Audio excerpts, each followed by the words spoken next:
Hello दोस्तों, मेरा नाम है कृष्णा और मैं बिहार के एक छोटे से गांव का रहने वाला हूं।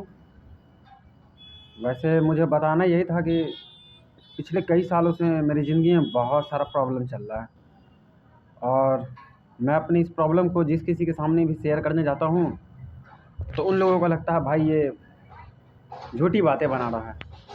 और अक्सर लोग मेरे बातों को सीरियस नहीं लेते और मज़ाक उड़ाते हैं उन बातों का और इग्नोर कर देते हैं मुझे। तो मुझे ये सब बातें ठीक नहीं लगता। तो मैं बहुत दिनों से सोच रहा था कि जैसे मतलब सभी लोगों को मैं देखता हूँ कि भाई अपना यूट्यूब चैनल एक बना लिया और उस पे मतलब कि अपने इमोशंस शेयर कर रहा है, अपने मन की बातें बता रहा है। तो वैसा मैं भी सोच रहा था, पर टाइम ना मिलने की वजह से मतलब अपने घर के काम में बिज़ी रहता था मैं, तो थोड़ा बहुत इस सब चीज़ों को मेंटेन नहीं कर पाता था और मेरा पास्ट भी कुछ वैसा ही था जिसकी वजह से मैं उसी चीज़ में इन्वॉल्व रह जाता था। पूरा दिन मुझे टाइम मिल ही नहीं पाता था। एक्चुअली टाइम रहता था, बट मैं क्या ही बताऊँ, मेरा पास्ट बहुत अजीब था। धीरे-धीरे मैं आपको सारी बातें बताऊँगा, अगर सब कुछ अच्छा रहा तो। तो मैं अपने पास्ट की वजह से इतना परेशान हो चुका था अपने गाँव में, तो मैं वहाँ से ज़िद पे आके अपनी खुद की ज़िद पे आकर के मैं वहाँ से बाहर आ गया और इधर मैं नोएडा पहुँच गया कि भाई इधर जाऊँगा, कोई काम करूँगा।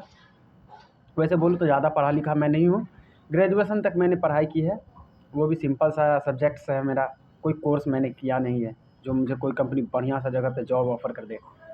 तो मैं वहाँ से आ गया नोएडा, सोचा कि भाई कहीं पे काम कर लूँगा, अपना थोड़ा बहुत अपने पास्ट को भुलाने की कोशिश करूँगा। बट मैं अपने पास्ट को भुला नहीं पा रहा हूँ, अभी भी मैं उसी टेंशन में हूँ। अभी मैं फ़िलहाल में एक जगह जॉब कर भी रहा था, बट मेरे पास्ट के टेंशन की वजह से वहाँ पे कोई भी मेरे साथ कुछ थोड़ा-सा भी मिसबिहेव करता था, थोड़ा-सा ऊपर-नीचे बोलता, तो वो मुझे बहुत टेंशन देता था। क्योंकि मेरे पास्ट की बातें अभी भी मेरे दिमाग में चल ही रहा है। मैं काम कर रहा हूँ, कितना भी बिज़ी हूँ, लेकिन वो बातें मेरे दिमाग में घूम रहा है, घूम रहा है, घूम रहा है।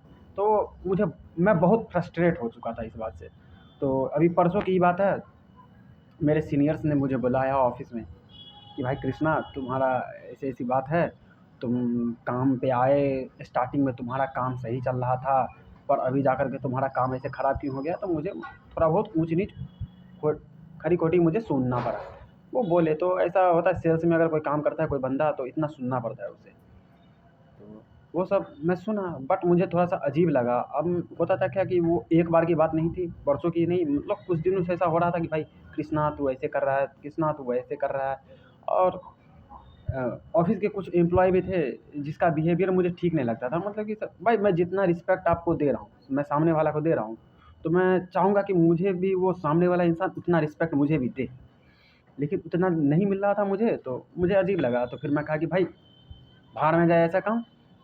मैंने वहाँ काम छोड़ दिया।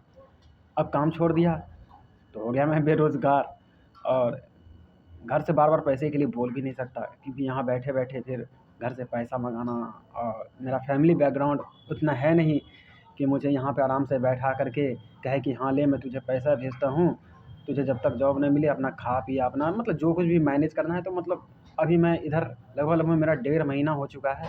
अब घर से पैसा-वैसा लाया हुआ था, तो उतना कुछ एफ़र्ट नहीं कर सकते हैं मेरे फैमिली, क्योंकि गरीब है। मेरे पापा एक किसान हैं, घर पे 4-5 गाय पाले हुए हैं, तो इतना कुछ मेंटेन करना मुश्किल होता है, बहुत मुश्किल है। तो अभी तक मुझे जितना मिला मैं सोचता हूँ वही काफ़ी था। और अब एक्चुअली ऐसा नहीं है कि मैं माँगूँगा तो मुझे मतलब कि सीधे मना कर देंगे, ऐसा नहीं है। माँगने से मिल जाएगा, बट लेकिन अब खुद में ही है ना, मुझे इतना अजीब लग रहा है कि भाई कैसे माँगूँ, कैसे माँगूँ? इतने दिन से माँग-माँग के ही काम कर रहा था। मैं बोल के आया कि भाई उधर जाऊँगा, जॉब करूँगा, ये कर लूँगा, वो कर लूँगा, अपना पैसा मैं खुद देख लूँगा। सो मतलब कि घर से मैं एकदम जीत पे, खुद के जीत पे मैं इधर आया कि भाई मैं कुछ ना कुछ इधर कर दूँगा, बट इधर आकर के तो मैं क्या कहूँ, अब यहाँ पे टाइम पास करना बहुत मुश्किल हो रहा है। अब क्या ही बताऊँ मैं, एक ही क्लिप में सब कुछ मैं नहीं बता सकता। वैसे भी वीडियो साढ़े 4-5 मिनट की हो चुकी है। तो मैं कोशिश करूँगा, अगर मुझे अच्छा प्रतिक्रिया मिलता है वीडियोज़ पे, तो मैं आपको अपने पास्ट के बारे में, जिस पास्ट का मैं बोल रहा हूँ कि जिस पास्ट की वजह से मेरे साथ अभी ऐसा हो रहा है, तो मैं वो सारा पास्ट आप सबको बताऊँगा। मेरा ये वादा है। तो मेरे साथ जुड़े रहिए। और मेरा एक और वादा है कि मेरी इस कहानी को सुनोगे ना आप, तो कसम से कहता हूँ, ऐसा कहानी आपने कभी किसी से सुना नहीं होगा। बहुत मज़ेदार कहानी सुनाऊँगा मेरे भाई। धन्यवाद।